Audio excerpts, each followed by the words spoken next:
नामनपुर सेवा ट्रस्ट पर पधारे सभी श्रद्धालुओं का बहुत बहुत हार्दिक स्वागत, अभिनंदन।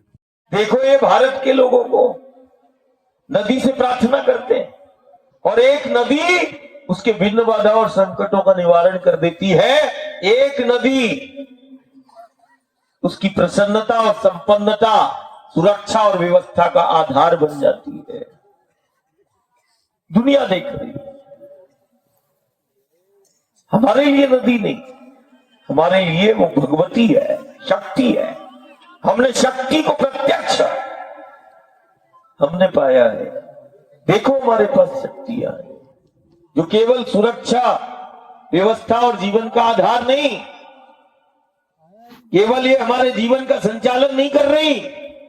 देवधरा भारत के पास वो शक्तियां प्रकट हुई जो आज भी जीव जगत ब्रह्मांड के संचालन में अपना योगदान दे रही है। देवधरा भारत में वो शक्तियां प्रकट हुई जो ब्रह्मांड के संचालन में आज अपना योगदान दे रही है। कोई अतिशयोक्ति नहीं, धीरे धीरे दुनिया इसको स्वीकार करती जा रही है। शक्तियां प्रत्यक्ष है। ऐसी एक शक्ति की आराधना में हम बैठे जिसको हम नर्मदा कहते हैं।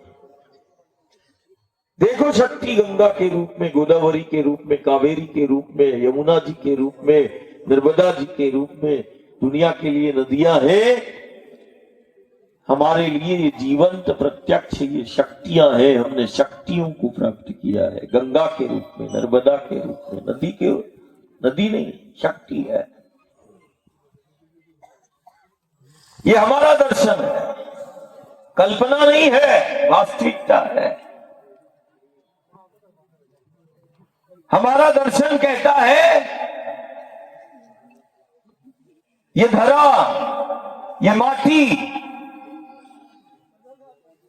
दुनिया के लिए ये माटी है, धरती एक टुकड़ा है, लेकिन इस धरती को, माटी को मां कहने वाले दुनिया में केवल हम हैं। ये हमारा दर्शन है। हमने इस माटी की महत्वता को और माटी की महिमा को और माटी से जुड़कर हमने जीना सिखाया, हमने बताया। धरा हमारे लिए शक्ति है, माटी हमारे लिए शक्ति है।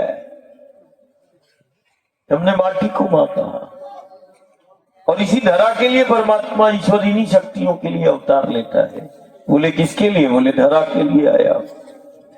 किन शक्तियों की निकटता में और उसके द्वार पर लीला करता है? बोले गंगा, यमुना, गोदावरी, सरयू, नर्मदा के द्वार पर, तट पर परमात्मा ईश्वर को देखा गया लीला करते हुए। इन्हीं शक्तियों की निकटता में हमें शक्ति प्राप्त है, वो गौ के रूप में भी। हमारे लिए पशु नहीं, जानवर नहीं, शक्ति है जो हमारी प्रसन्नता, संपन्नता का आधार है। गौ को भी हम मां के रूप में हम पूजते हैं। धेनु, धरा,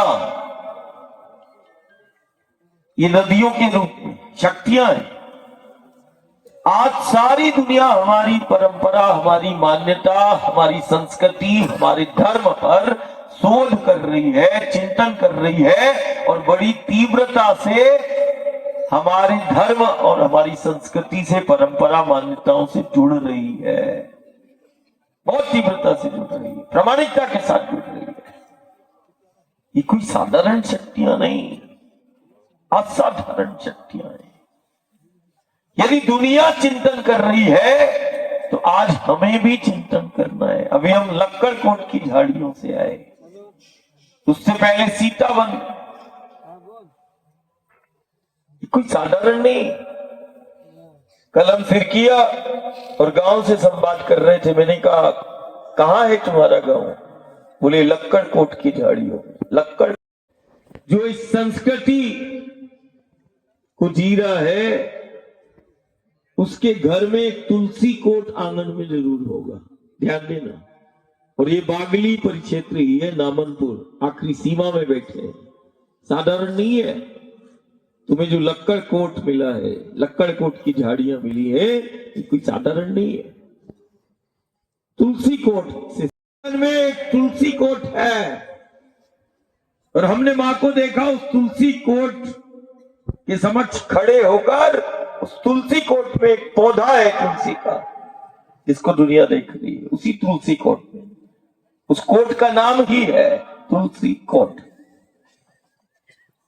घर परिवार के लिए प्रार्थना करती है तुलसी कोट के समक्ष खड़े होकर। मां को देखा, बहन को देखा, और घर के आंगन में एक स्थापित किया गया तुलसी कोट उस परिवार की प्रसन्नता संपन्नता का आधार बन जाता है।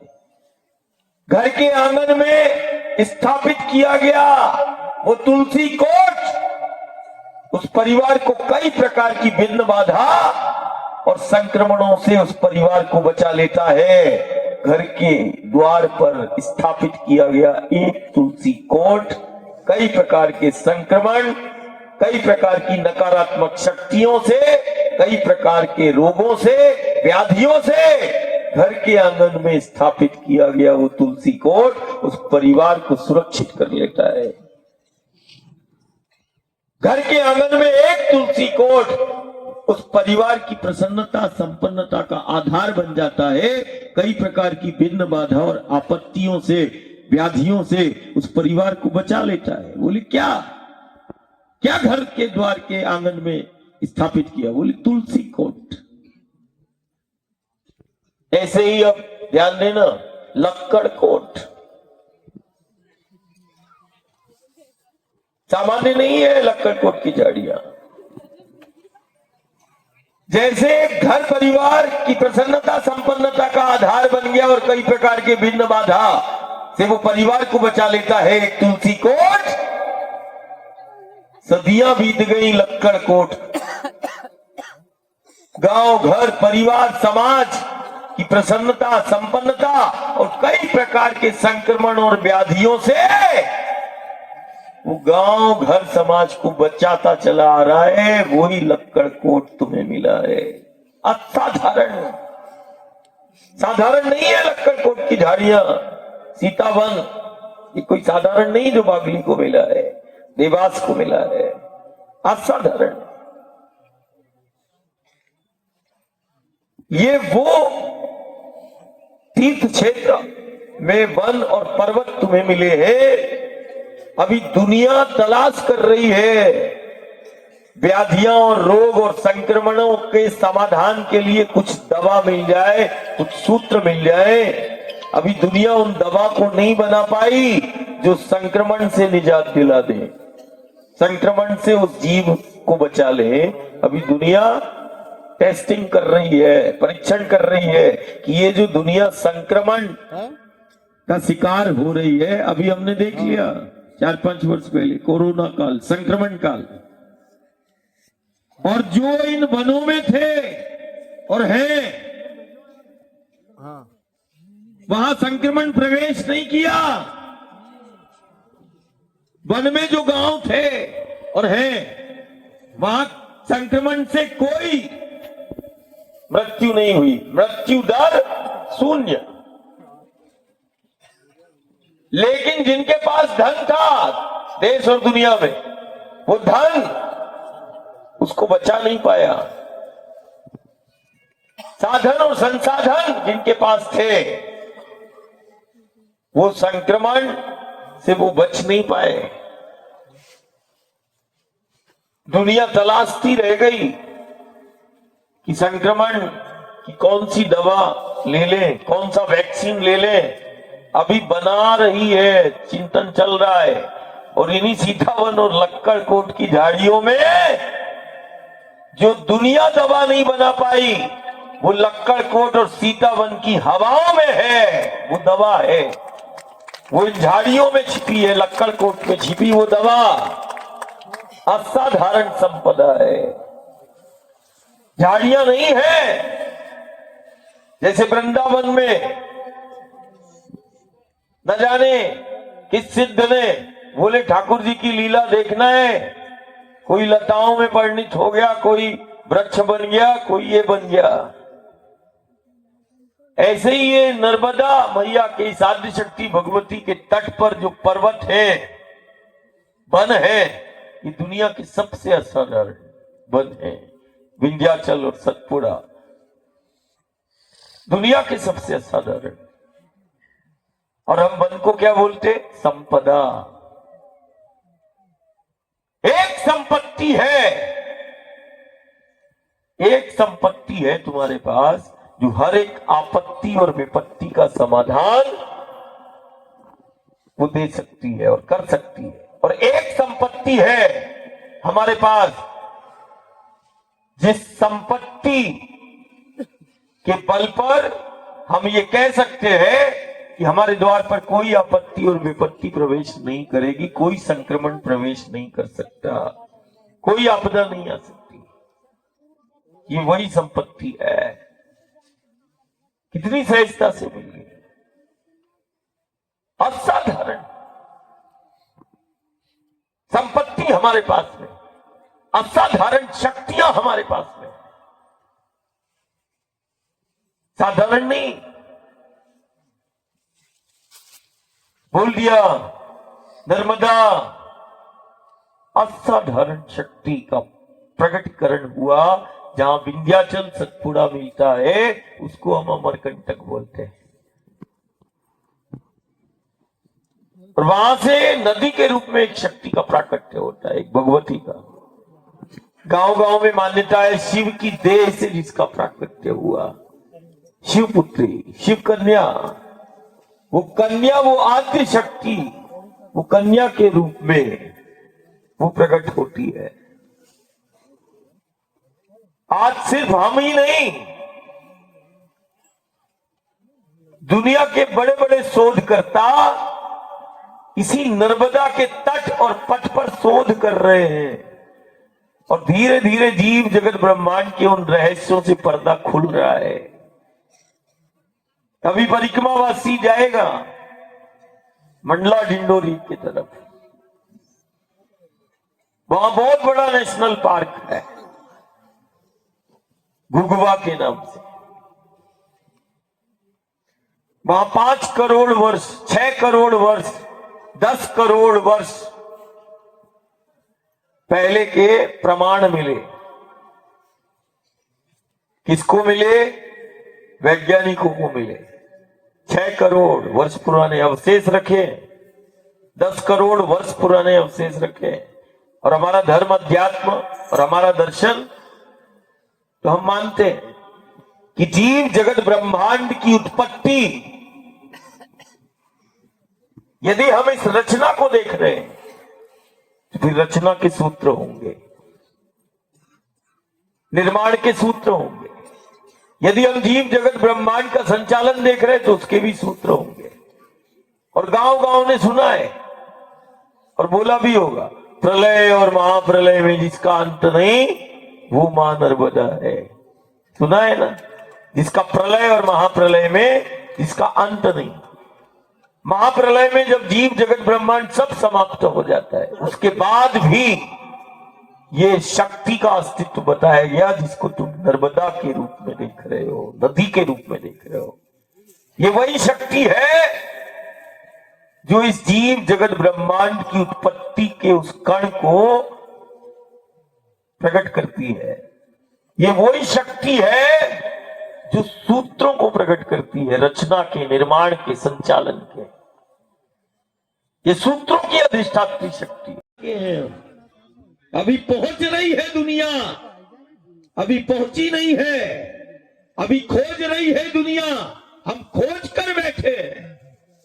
ऐसी स्थिति हमने बता दिया दुनिया को कि ये जीव, ये जगत, ये ब्रह्म संचालित हो रहा है, एक चक्रीय प्रणाली है, चक्रों द्वारा संचालित। और हम बोलते भी है जीवन चक्र, सुरक्षा चक्र, यहां तक कि काल भी चक्र में स्थित है।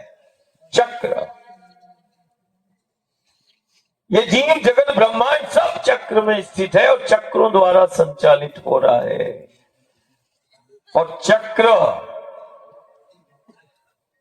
गतिशील है, चक्र में गति है, और उस चक्र में स्थित वो परमाणु से लेके जीव से लेके ये पूरा विराट ब्रह्मांड है। और आज गांव में चर्चा का विषय हो रहा है, परिक्रमावासी आए हैं परिक्रमा करते हुए। विचार करना, परिक्रमा क्यों करते हैं परिक्रमा? और ये दुनिया में ये सनातनी परंपरा इसके लिपिबद्ध नहीं है परिक्रमा, लेकिन हम शुरू से देख रहे हैं। हम तो पेड़ों का भी और पर्वतों की भी परिक्रमा करते हैं। गोवर्धन की परिक्रमा होती है, कामदगिरी की परिक्रमा होती, गिरनार की परिक्रमा होती है, पहाड़ों की परिक्रमा होती है। इस देवधरा भारत में हमने तो अम्मा को देखा, मां को देखा, बर्ड, पीपल, आंवला, तुलसी, उसकी भी वो प्रदक्षिणा कर लेती, परिक्रमा। हमने सुना भी है, विघ्न हरण करता, माता पिता की परिक्रमा, गुरु की परिक्रमा, गौ की परिक्रमा, और एक गौरी नंदन ने माता पिता एक परिक्रमा किया, एक चक्कर लगाया, परिक्रमा किया, वो देवताओं में प्रथम पूज्य कर दिया। लो, एक परिक्रमा ने देवताओं में प्रथम पूज्य बना दिया, एक परिक्रमा ने विघ्न हरण करता बना दिया, देवताओं में प्रथम पूज्य कहलाए गणेश। बोले क्या किया उन्होंने? बोले कुछ नहीं, परिक्रमा, एक माता पिता की परिक्रमा ने देवतुल्य बना दिया। परिक्रमा किया, एक चक्र लगाया,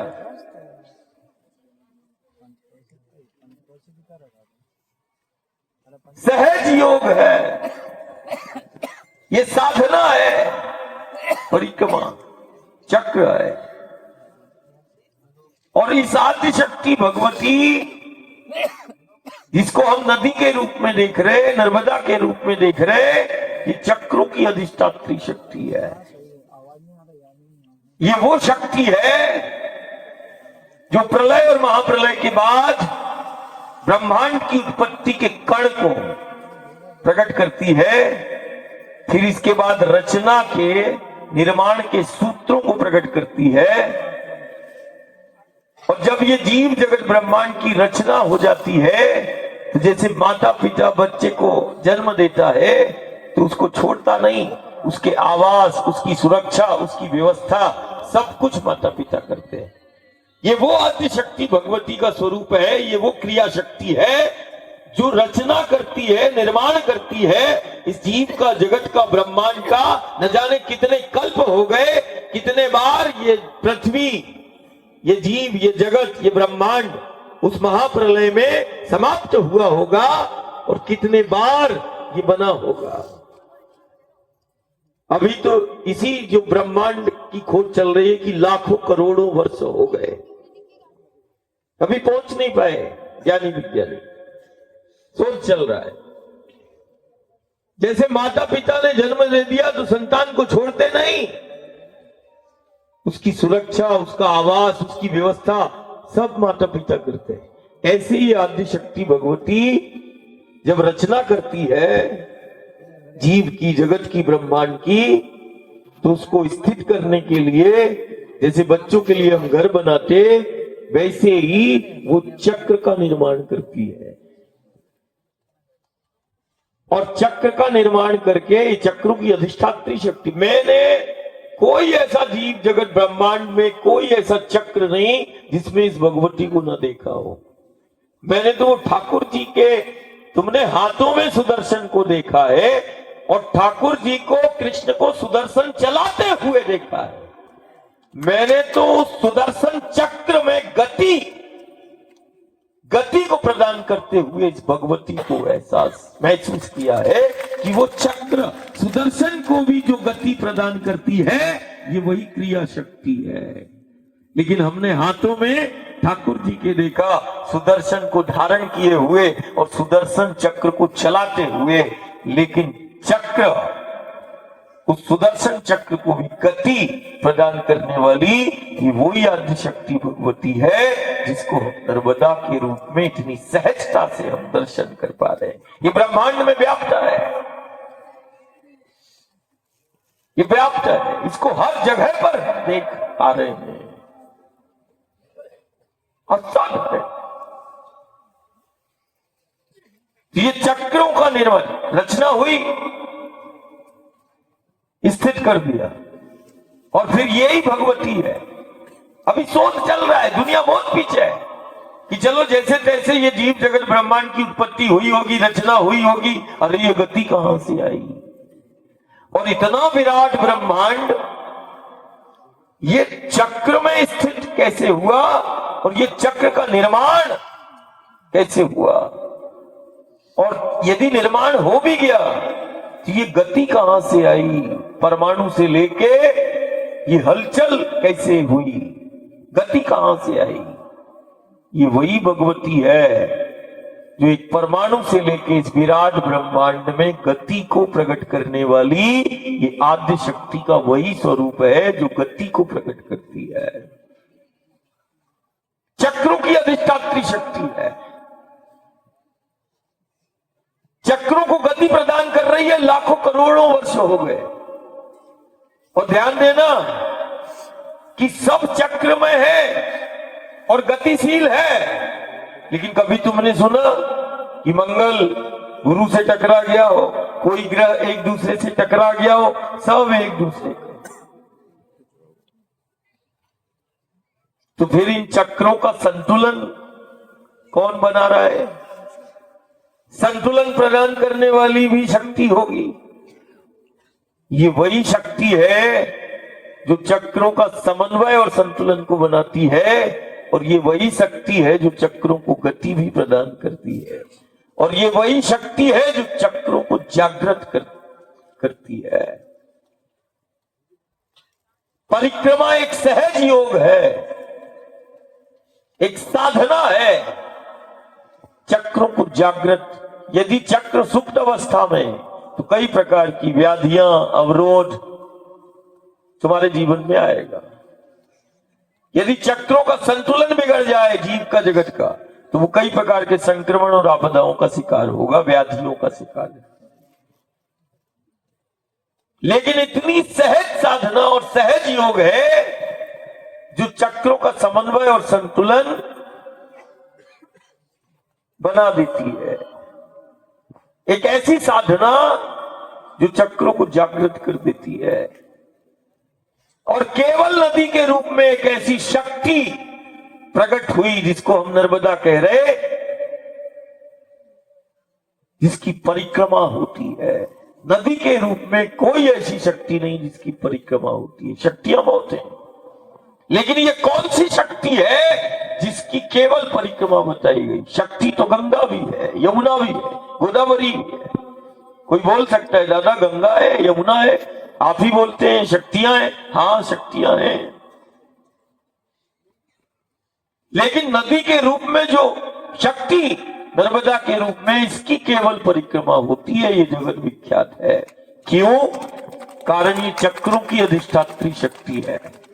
इस भगवती के पथ पर चलने से, जिस पथ पर चलने से चक्र जागृत हो जाए, और जिस पथ पर चलने से चक्रों का समन्वय और संतुलन बन जाता है, ये वही आदि शक्ति भगवती का ये पथ है, जिसकी केवल यदि कोई पथ पर चल जाए और इसकी परिक्रमा कर ले, तो ये वो साधना है जो चक्रों का संतुलन बना देती है, चक्रों को जागृत कर देती है। इसके पथ पर चलना साधना कहलाती है। और एक साधना ऐसी नहीं, कोई किसी भी देवी देवता की तुम साधना करोगे, वो साधना तुम्हारा कल्याण करेगी। जो साधना कर रहा है उसका कल्याण होगा, साधना के मूल में कल्याण है। लेकिन केवल एक मैंने साधना जो तुम्हारे समक्ष है, जिसको तुम परिक्रमा कह रहे हो, मैया के पथ पर चलना कह रहे हो, कि सुबह से लेकर शाम तक जाने अनजाने में ही सही वो चल तो रहा है, जैसे मन लगे ना लगे वो राम का नाम ले तो रहा है, तो कुछ तो लाभ होगा। ऐसे ही इस पथ पर चलने से, जिस पथ पर चलना साधना कहलाती है, ये वो साधना है जो केवल जीव का और स्वयं का ही कल्याण नहीं करती। ये वो साधना है जो केवल जीव का ही उद्धार नहीं करती। ये वो साधना है जो घर परिवार का एक व्यक्ति करता है और ये साधना उसके कुल का उद्धार कर देती है। अब बताओ, हम बोले यदि गांव से, घर परिवार से कि बताओ कोई ऐसी साधना बताओ जो कुल का उद्धार कर दे। नहीं, जीव के उद्धार की और जीव के कल्याण की तो साधनाएं हैं, लेकिन कोई ऐसी साधना जो जगत का कल्याण कर दे, कुल का उद्धार कर दे, सिर्फ जीव का नहीं, कुल का उद्धार करने वाली, जगत का उद्धार करने वाली, और प्रमाण है, उदाहरण है, जो इस युग साक्षी, सदी साक्षी है, जो इस आदि शक्ति भगवती के पथ पर चला है, जहां चलना साधना है, उसने जगत का कल्याण किया है। ऐसे बहुत सारे चरित्र और उदाहरण तुम्हें मिल जाएंगे जो नर्मदा के साध्य शक्ति भगवती के पथ के पथिक बने और जिन्होंने जगत का उद्धार कर दिया, जगत कल्याण कर दिया। ऐसे कितने चरित्र हैं, अनेकों चरित्र हैं। ये साधना सिर्फ तुम्हारा ही कल्याण नहीं कर रही, ये साधना तुम्हारे कुल का भी उद्धार कर रही, जगत के उद्धार करने का ये सशक्त माध्यम है। ये साधना देवत्व को प्रकट कर रही, ये साधना व्यक्तित्व का निर्माण करती है। ये साधना तुम्हें अपनों के साथ जीना सिखाती है। साधना क्या करेगी? जीना सिखाएगी। साधना कामना और इच्छाओं की पूर्ति के लिए नहीं, साधना व्यक्तित्व के निर्माण के लिए है। यह साधना देवत्व को प्रकट करने के लिए है, किसी चीज की प्राप्ति के लिए नहीं। यह साधना असाधारण भगवती प्रत्यक्ष है। गुरु गोविंद ने लीला की, आज भी लीला हो रही। बोले क्या? बोले वो वायु पे चलते हैं, जल में रहते हैं, थोड़ा सा जल लेते हैं, वायु पे चलते हैं। विद्या नहीं, भूखा रहना नहीं सिखा रहा हूं। एक ने बोला दादा यदि कुछ ऐसा है तो दूसरे जगह पर बता दें, दूसरे देश और दुनिया में जहां पर कुपोषण के शिकार हो रहे, जहां अन्न नहीं हो रहा, वो भी जलवायु पे रहना सीख ले। ज्ञानी तर्क। मैंने कहा गुरु गोविंद की लीला होती है, वो लीला तुम्हें जीना सिखाती है। गुरु गोविंद की लीला ने उन शक्तियों का बोध कराया जो तुम्हारा आधार है, युग सदी साक्षी है। अभी दीदी मां तुम्हारी बोल रही थी कथा, राम की कथा, हरि कथा खूब सुनते हैं। हाथ खड़ा करो किसने सुना? भागवत कथा, राम कथा, हरि कथा नहीं सुनी? सबने सुनी। क्यों? दूसरे देश में हो क्या? अरब में हो क्या? भारत में सुना? राम कथा सुनी? प्रामाणिकता है हरि कथा। लीला देख लो कृष्ण की और राम की। वन में रह रहे हो और जिसका नाम स्मरण और रामचरित के लिए हम बड़े रसपान से हम कथा सुनते हैं, कभी विचार करना, महलों में रहकर नहीं, हम हमेशा बोलते हैं वन में रहकर जीना सिखाया है और खुद को वनवासी बताया है। वो मेरा राम है, वो राम है, वनवासी है राम, वो राम है। वन में रहकर जीना सिखा दिया। पिता के वचन पर निकले, लेकिन अयोध्या से कोई सेना लेकर नहीं निकले, बल लेकर नहीं निकले, धन लेकर नहीं निकले, वचन पर निकले। वनों में रहे, भ्रमण किया, लीला किया और उन्होंने बता दिया, वन में छिपे हुए बल को बता दिया और वन को ही अपना धन उसने बता दिया। जीवंत है प्रमाण।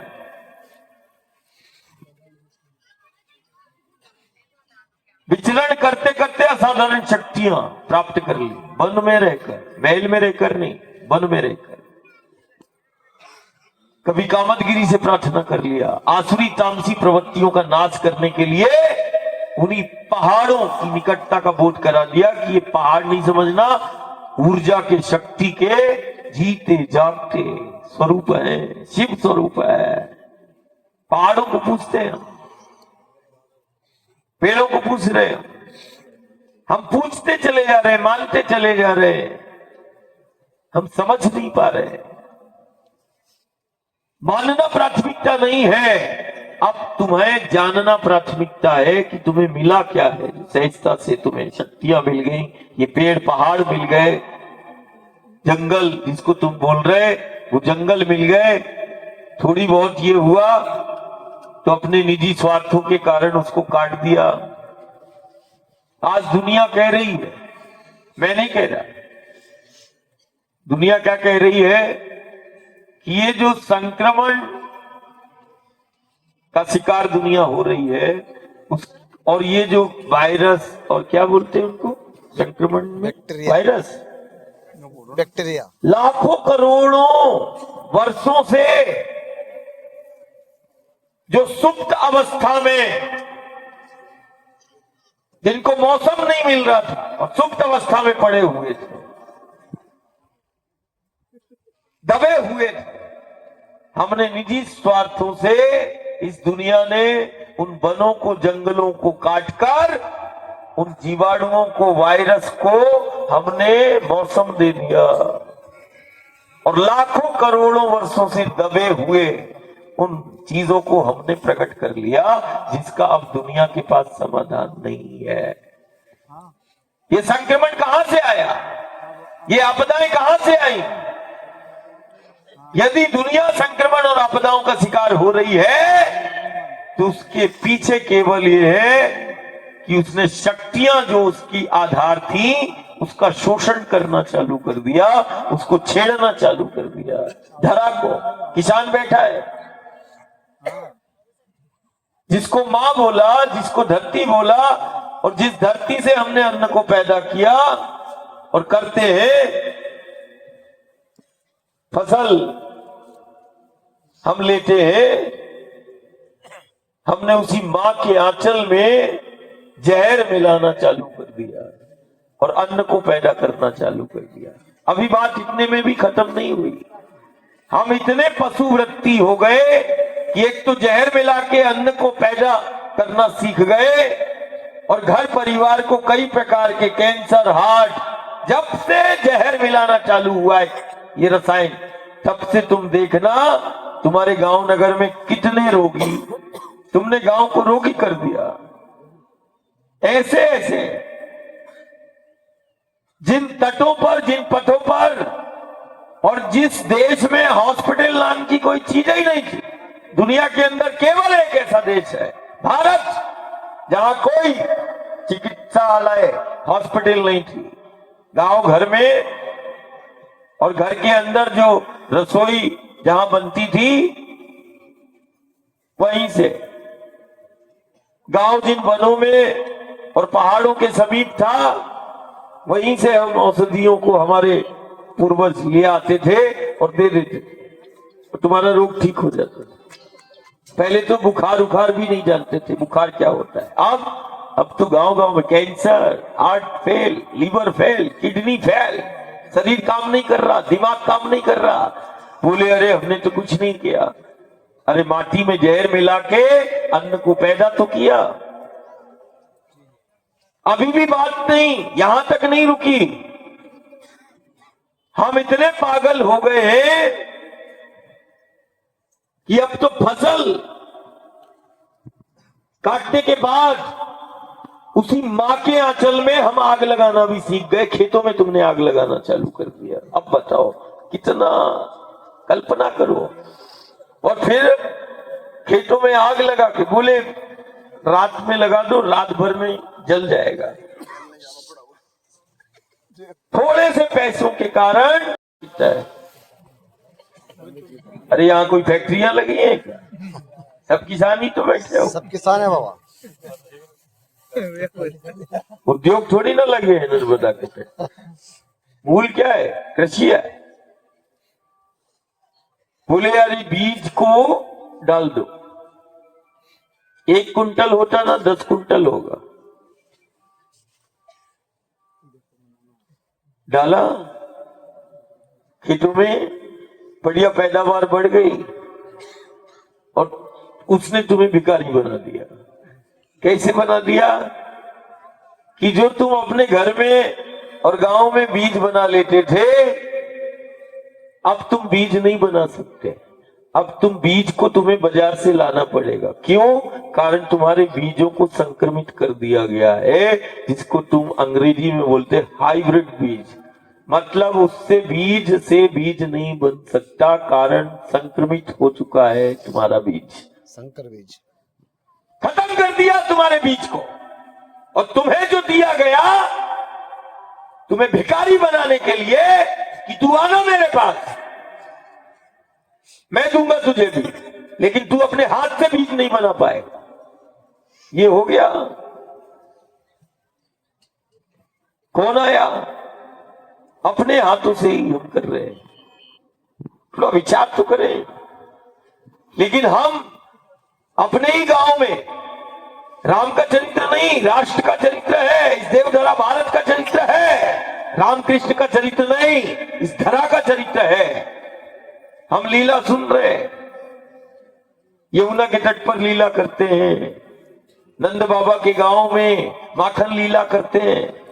कितनी सहजता से हमें राम के, कृष्ण के चरित्र को दिखाया जा रहा है कि आज हम कभी कभी क्या बोलते हैं इसको, मोबाइल, उसमें बच्चे राम, कृष्ण और हनुमान जी के ऐसे चरित्र को कार्टून बना दिया। कार्टून देख रहे हैं। बोले कौन सा कार्टून अच्छा लगता है? बोले हनुमान जी वाला अच्छा लगता है। दादा को कार्टून बना दिया तूने।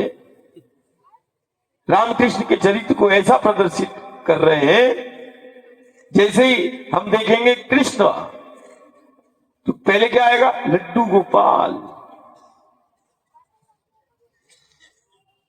माखन लीला करते हुए, एक मटकी, एक लीला, बस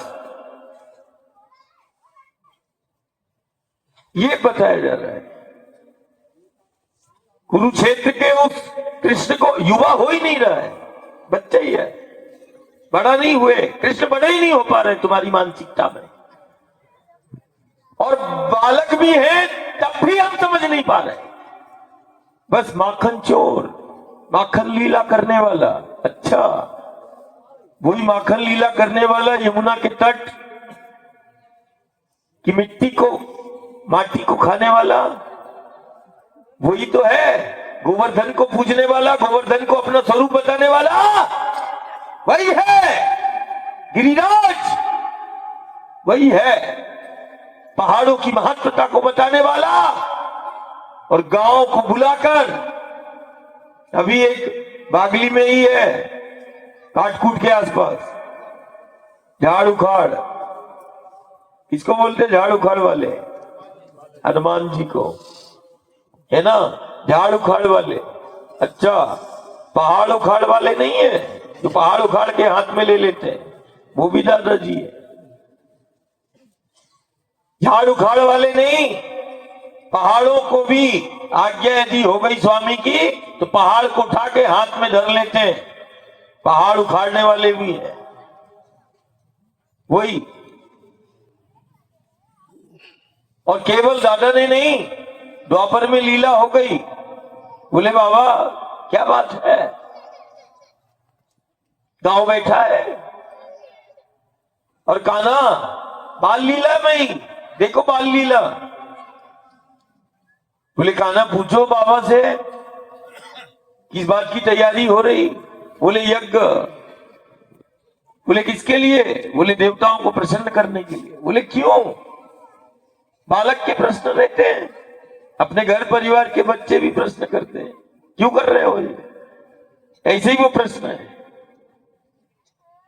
बोले अच्छी बारिश के लिए, गांव की सुख शांति समृद्धि के लिए हम यज्ञ करते, देवताओं को प्रसन्न करते। बोले बाबा गांव की समृद्धि, प्रसन्नता, संपन्नता, अरे ये तो हमारी गायों से है। लोग पूजा कर लेते हैं। बाबा, ये पास का जो पर्वत है, पहाड़ है, ये तो हमारी गऊओं को आहार भी देता है। और ये पहाड़, आप बोल रहे कि देवताओं को प्रसन्न करेंगे तो अच्छी बारिश होगी। बाबा, आज दुनिया भी शोध करके अब 5000 वर्ष बाद दुनिया भी बोल रही कि अच्छे मौसम और अच्छी बारिश के लिए ये पर्वतमालाएं ही योगदान देती है। लेकिन हम तो 5000 वर्ष पहले कृष्ण के चरित्र में हमने जान लिया पहाड़ों की महत्वता को, पर्वतों की महत्वता को। ये विंध्याचल, ये सतपुड़ा, ये हिमालय की वादियों से मौसम बनता है। लेकिन आज देश और दुनिया की गलत जीवन शैली के कारण मौसम कहां से बन रहा है? सागर से बन रहा है। एक यूके से आया, बोले दादा हम उड़ीसा में थे, जगन्नाथपुरी में थे, वहां संवाद है। अब वो सागर धीरे धीरे बढ़ रहा है। विकसित नगर द्वारका रहा, सागर में समाहित हो गया। सबको पता है द्वारका सागर में समाहित हो गई। क्यों? एक शब्द में बोले, क्यों वो नगर समाहित हो गया? और जैसे द्वारका समाहित हो गई, ऐसे ही दुनिया के कई गांव नगर धीरे धीरे सागर में समाहित होते जा रहे हैं। तो कुछ अपने भी हैं। अब दुनिया में हमारा भी देश है और हम तो 3 जगह से सागर हमें छू रहा है। दक्षिण में देखो, पूरब में देखो, पश्चिम में देखो, उत्तर बस छोड़ दो तो 3 जगह पर सागर हमें स्पर्श कर रहा है। लेकिन सागर की सामर्थ्य नहीं है। लेकिन उसके बावजूद भी जैसे द्वारका भगवान ने बनाई और सागर में समाहित हो गई, केवल एक कारण, उसकी प्रवृत्ति समाज की जो द्वारका में रहती थी, गलत आचरण, मर्यादाओं का उल्लंघन जब होगा, गलत आचरण होगा, प्रवृत्ति आपत्ति विपत्ति का कारण बनेगी। और वही द्वारका का कारण बना आचरण, मर्यादाओं का उल्लंघन। परमात्मा ईश्वर देख रहा है, मेरी बनाई हुई सृष्टि, मेरा बनाया हुआ, वो देख रहा है कितना पीड़ा होती हो कि तुम्हारे लिए बनाया, तुम ही इसको मिटा रहे हो, तुम्हारा ही आचरण, तुम्हारी मर्यादाएं। तो एक प्रमाण द्वारका का मिलता है। अब एक नहीं मिल रहा। तुम पढ़े लिखे हो, हमें इतना समय नहीं मिलता कि हम वो समाचारों में देख पाए।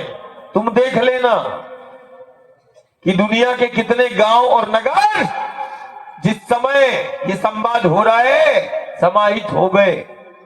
अभी हमने सागर पार किया, मीठी तलाई, हरिधाम से आगे बढ़े, सागर के तट पर कलाद्रा नाम का एक गांव, उसमें हम रुके। आसन कहां लगाया उसने?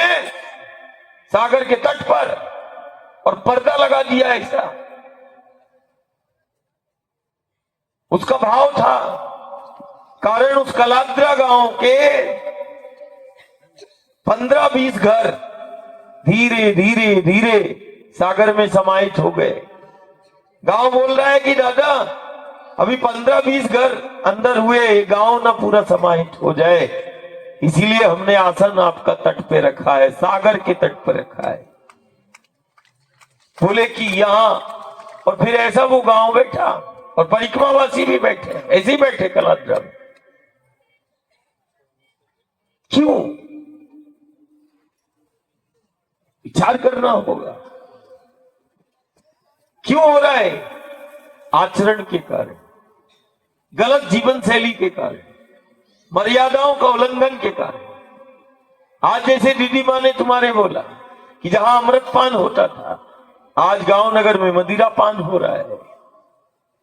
एक गांव आया, बोले दादा मंत्री जी से बोल दे, कलेक्टर से बोल दे, गांव में शराब की दुकान बंद हो जाएगी। मैंने कहा अभी कर लेते हैं, गांव को बुलाओ, जिस गांव तुम्हारे गांव में है गांव बैठ जाए और गांव केवल एक संकल्प ले कि आज के बाद जो गांव में शराब की दुकान है वहां कोई भी घर परिवार का व्यक्ति वहां नहीं जाएगा। संकल्प हमें धारण कर। मैं तो बोलता हूं एक नहीं 10 शराब की दुकानें खोल दो। जब गांव और घर परिवार ने संकल्प धारण कर लिया, 4 दिन में अपने आप ताला लगा के चला जाएगा। जब बिकेगा भाई, इस गांव में जब व्यवसाय नहीं होगा उसका, तो वो दुकान खोलकर क्या करेगा? मक्खी मारेगा। वो बोलेगा अरे इस गांव के लोग तो पीते ही नहीं। तो मान लो उसको मिला है तो वो अपना दुकान बंद करके चला जाएगा।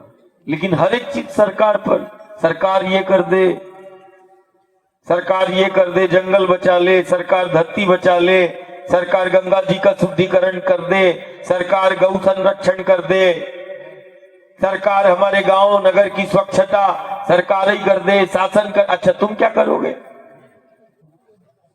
अब तो ये भी हो गया, गांव नगर में वो कचरे का वो आता है, गाड़ी आती है, धन्य है, सूखा गीला, घर का कचरा नहीं दे पा रहे। अब इतना और रह गया है कि कल सरकार से बोलो कि नहीं घर में एक भेज दो सफाई के लिए, तो पूरा ही साफ हो जाए। कल के दिन इतना और हो गया, सरकार ये दे दे, सरकार की योजना बन जाए, सब तो दे दिया, खाने को दे दिया, सरकार ने सब तो दे रही है। अब एक और बचा है, कल एक मांगना उठने, सरकार पूजा के लिए भी नारियल अगरबत्ती दे दे, पूजन सामग्री भी सरकार से लेंगे। एक और ये नहीं, देखिए हम ये सरकार शासन के विषय नहीं, वो माध्यम बन सकती है, सहायक है, लोकतंत्र में वो सहायक है। तुम पूरे ही उस पर वही बच्चों को पढ़ा दे, अच्छा तुम क्या करोगे? बिगाड़ोगे। वही गौ संरक्षण कर ले, गंगा जी का शुद्धिकरण भी वही कर ले, सब कुछ वही कर ले, तो हम क्या करेंगे? गंगा कौन है? ये धरा कौन है? वो गौ कौन है? मां है, बच्चे हैं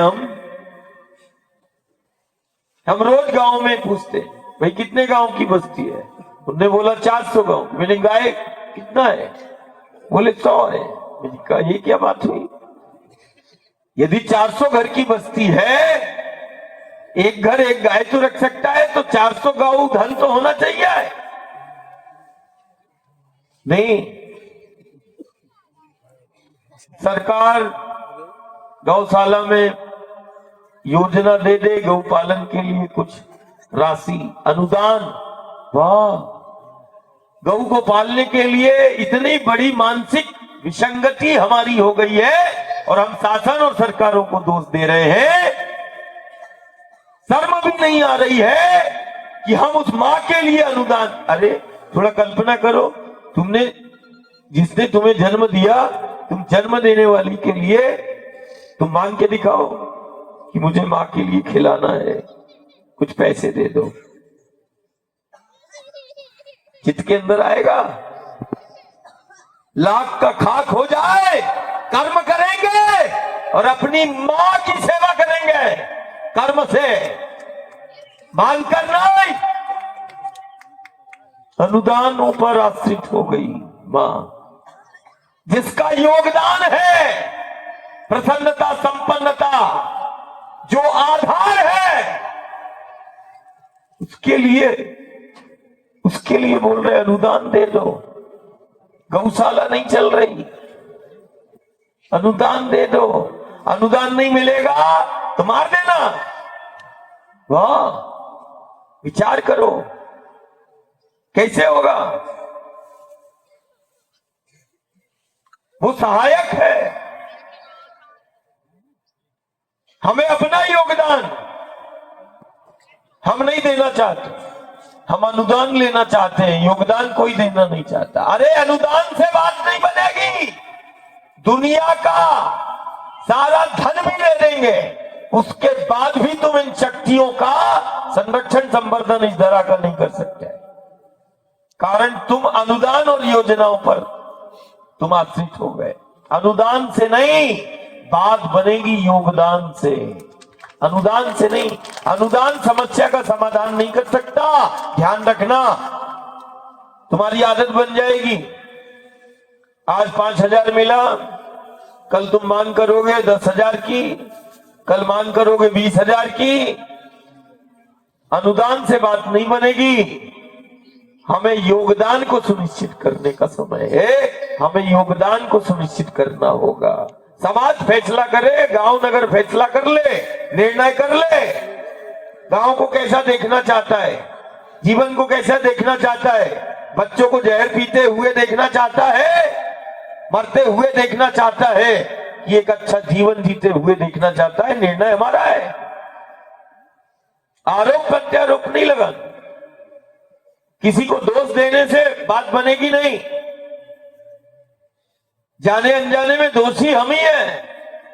हमें अपने, और ये वही तट है जो दोषों और संकटों का निवारण कर देता है। देवता अपना लोक छोड़ के अपने संकटों का निवारण कर लेता है। देवता अपना लोक छोड़ के इसी नर्मदा के पथ पर अपना सुधार कर लेता है। तो क्या हम अपना सुधार नहीं कर पाएंगे इस भगवती के द्वार पर जो हमारे गांव नगर है? हमें निश्चित करना है, हमें निर्णय लेना है, हमें विचार करना है, हो जाएगा। लेकिन हम सब कुछ धीरे धीरे धीरे, ये सरकार कर ले, ये शासन कर ले, हमारे गांव में योजना नहीं। अरे तुम अपनी योजना खुद बना लो, योजना बनाओ। तुम्हारे गांव की योजना हो, गांव क्या चाहता है, और योजना बनाकर अपने योगदान को सुनिश्चित करो। जहर खाना है या जहर से मुक्त करना है, यह हमें निर्णय लेना होगा। माटी में, धरती में, आंचल में जहर डाल के अन्न पैदा करना है, करो। कोई यज्ञ अनुष्ठान सफल नहीं होगा। संक्रमण, आपदा, कई प्रकार के रोगों से मरते चले जाएंगे। कैंसर, बोले क्या हुआ? तो बोले कैंसर हुआ। तो बोले क्या हुआ? बोले कुछ नहीं, चलते चलते हार्ट फेल हो गया, हार्ट ब्लॉक हो गया, किडनी ब्लॉक हो गई, शरीर काम नहीं कर रहा, धन रखा है चला गया। खान पान, आचरण, चरण है गौ के, शक्ति के चरण है, इस भगवती के चरण है जो शंकर स्तुति कर रहे हैं। तो दीय पाद पंकजम नमामि देवी। चरण है इस धरा पर गौ के, चरण है इस धरा पर इस नर्मदा के। लेकिन अब आचरण यदि ठीक नहीं होगा तो चरणों की महिमा पर कोई संदेह नहीं। ये चरणों का ही प्रताप बैठा है जिसे तू देख रहा है। ये चरण ही है भगवती के, केवल चरण, चरण, चरण है। तो दीय पाद पंकजम नमामि देवी नर्मदे। जब चरणों की इतनी सामर्थ्य है तो फिर शब्द नहीं है। चरण गौ के, मां के श्री चरण, गुरु गोविंद के चरण पड़े। अब चरणों की महिमा है, चरणों की सामर्थ्य है। अंगद को देख लो, फिर इसके बाद अपन आरती करते हैं। क्या संगत मिल गई दादा की अंगद को? ऐसे ही बैठा रामानल, बोले एक एक को वो भेजेंगे बार बार तो जो विपक्ष है, विरोधी है, वो बोलेगा एक ही है क्या? बोले नहीं, किसी और को भेजते हैं। आखिरी में शांति संदेश देने के लिए कौन गए? अंगद को भेजा, अंगद को। अब अंगद की संगत दादा के साथ थी। अरे दादा ने तो पूंछ में आग लगवा कर लंका जलाई थी, अंगद ने तो सिर्फ कदम बढ़ा के लंका हिलाई थी। भूल गए तुम?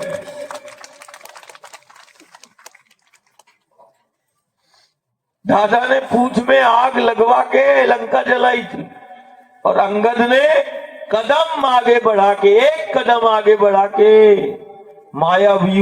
मायावी की सभा को और लंका को हिलाया था और राम की सामर्थ्य को बताया था। ये देख ले। अब प्रभु ने तो भेजा था कि भाई एक बार और शांति के लिए भेजा था, लेकिन चुनौती दे दी। अब बताओ, एक चुनौती ऐसी दे दी कि वो राम के सिवा, प्रभु के सिवा किसी कोई मुख से निकल ही नहीं सकती। क्या निकल गया? कदम को आगे बढ़ा के कि यदि किसी ने हिला दिया तो प्रभु बिना सीता मैया को लिए वो अयोध्या चले जाएंगे। ये कहने वाला कौन? राम के अलावा कोई दूसरा कह ही नहीं सकता ये, कि कदम को यदि हिला दिया तो प्रभु मैया को लिए बिना अयोध्या वापिस हो जाएंगे। सब कुछ हो गई, लीला हो गई। दादा के पास आए, बैठे, बोले क्यों तुम ये बात तो बताओ, तुम्हें भेजा था केवल संदेश के लिए, तुमने उन मायावियों की सभा में चुनौती दे दी, कदम को आगे बढ़ा। इस चुनौती देने के दी तो आधार क्या था वो बताओ बस। दादा क्या बोलते? चुनौती दे दी, ठीक है मैं समझ गया, आधार क्या लगाया था वो बताओ, सूत्र क्या लगाया था वो बताओ। बोले अरे आप ही से तो सुना था। क्या सुना था? देखो संगत का बता रहा हूं और सत्संग की महिमा। संगत भी देखो, सत्संग ये भी एक संगत ही हो रही है, ये संगत पक्की है। बोले क्या आधार था उस चुनौती के पीछे? बहुत सहजता से अंगद बोलते हैं, बोले आप मैया को खोजने गए थे? बोले हाँ। फिर वहां अशोक वाटिका में आप मिले भी थे? बोले हाँ। आपको भूख भी लगी थी? बोले हाँ। आपने मैया से आज्ञा ली थी? मैया के चित्त में थोड़ी देर के लिए पहली बार जब देखा था मैया ने, तो लगा था ये बंदर इतने बड़ी मायावियों के उसमें आ गया है, ये बंदर क्या करेगा? तो मैया को थोड़ा सा शंका सी हुई आपके बल पर, आपके उस पर, तो आपने मैया को आज्ञा से पहले आपने दिखाया था। तो तुलसी से बहुत अच्छा लिखवा दिया दादा ने, देख बुद्धि बल निपुण कपी कहू जान की जाओ। मैया ने आपको आज्ञा तो दी, लेकिन ये भी बोला था। बोले क्या बोला था? रघुपति चरण हृदय धरी तात मधुर फल खाओ। ये था आधार। बोले कैसे?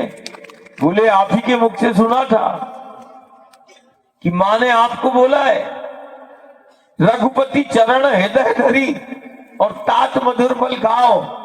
तो मुझे वो लंका के द्वार पर याद आ गया कि मैंने कहा ये प्रवेश कर रहे हैं, हमारी सामर्थ्य नहीं है आपके जैसे कि आप सीताराम की छवि को, राम जी की छवि को हम हृदय में धारण कर पाए, ये हमारी सामर्थ्य नहीं है। हमने तो आपके मुख से सुन लिया था कि रघुपति चरण हृदय धरी तात मधुर फल खाओ। मां ने आपसे बोला था, सीता मैया ने, वही चीज हमारे काम आ गई। अब कल्पना करो, अंगद ने राघवेंद्र सरकार के प्रभु के चरणों का ध्यान करके अपने हृदय में रघुपति चरण हृदय धरी। अब जिसके हृदय में राम के चरण हो, उसकी पग कौन हिलाए? आधार ये था भाई, हमने चरण रख लिए, हमने कदम आगे बढ़ा दिया, अब हमारे चरण को कौन हिलाए? कारण हृदय में हमारे प्रभु के चरण है। अब हमारे चरण रोम भी नहीं हिला पाए। ये तो हो गई बात त्रेता की। कलयुग में तो केवल अब तो वो भी हमारा सामर्थ्य नहीं कि चरण को हम धारण कर पाए। अब तो ये कलयुग में केवल यदि तुम गुरु गोविंद की वाणी को धारण कर लो तो तुम्हारे अस्तित्व को कोई चुनौती नहीं दे सकता। और जैसा तुम चाहो वैसा जीवन को बना लेना, जैसा तुम चाहो वैसा तुम अपने घर और गांव को सजा लेना, बना लेना, चला लेना। घर चलाना है चला लेना। मैं तो ये बोलता हूं कि यदि तूने वाणी को धारण कर लिया और तेरे मन में आया घर चलाना, मैं तो बोलता दुनिया को चला लेना। वो सामर्थ्य आ जाएगा, बस वाणी को धारण करना है। अब कलिकाल तो केवल इतना है, वाणी क्या है? वाणी को धारण करना है। गुरु गोविंद का वाणी को धारण कर लिया और वाणी को धारण करके तू निकल जाना। वो एक विचार, एक वाणी तेरे जीवन का आधार बन जाएगी और वही वाणी तेरे हाथों से जगत का संचालन करा देगी। ये वाणी का सामर्थ्य है इस कलिकाल में। और ये कली केवल वाणी पर है और नाम पर है, ध्यान देना, और कुछ नहीं है, इतना ही है। तो हम न छवि को रख पाएंगे, कारण चित्त में तो न जाने कितने विषय, भोग, वासना। केवल तुम अपने हृदय में, चित्त में बस उस वाणी को धारण कर लो, उदाहरण बन जाओगे। सब कुछ तुम कर लोगे। तो थोड़ा भी यदि मान गुरु गोविंद का, दादा का, बाबा का करना है तो जो बारंबार तुम सुन रहे हो, कारण रामायण गीता तो वही है, और 10 बार सुनोगे तो 10 बार अनुभव होगा।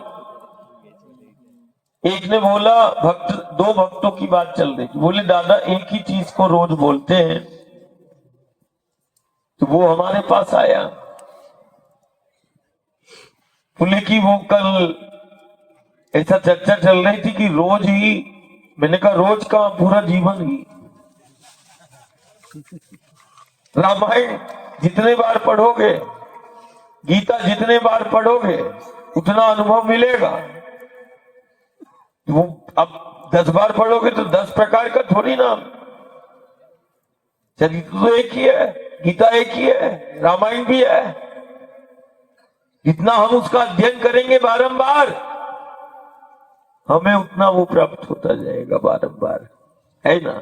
इसलिए गुरु गोविंद की वाणी बारंबार सुनना, बारंबार उसका चिंतन करना। हर बार चिंतन करोगे, हर बार तुम्हें एक नया सूत्र तुम्हें मिल जाएगा, निश्चित मिल जाएगा, है ना। इसी भाव के साथ दामनपुर और परिवार ही कहे, आज किसी ने चलते हुए बोला कि लक्कड़कोट की झाड़ियों में जब वहां से निकल रहे थे तो हमने बोला कि नहीं, यदि तुमने हमारे ऊपर ध्यान दिया तो तुम्हें मौसम का प्रभाव नहीं पड़ेगा, ठंड नहीं लगेगी। तो मैंने कहा राम राम बोलते रहना। मैंने कहा मैं एसी चालू करता हूँ। अब मुझे क्या मालूम था वो ठंडा करना गर्म करना। बोले दादा जैसे ही बोला शीतलहर ज्यादा चल गई, तो हमारे साथ जो चलने वाले हैं, शायद परेश था, वो कान में क्या कहता है, दादा आपने एसी चालू कर दिया, हीटर करना था। तो मेरे मुख से निकल गया, साला हीटर तुझे पंडाल में दे देंगे, देख ले वो हीटर आ गया।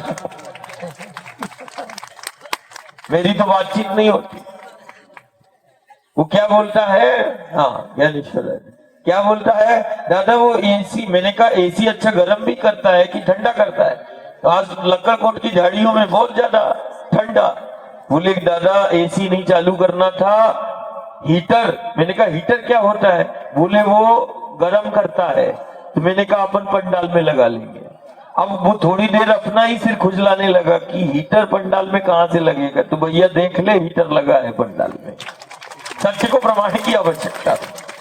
आज ऐसा ही सत्संग में एक ऐसा ही बालक, आज एक ऐसा ही बेटा आज तुम्हारे बीच में आया। और देखना, नाम ही देखना, ज्ञानेश्वर। और कहां मिली सेवा?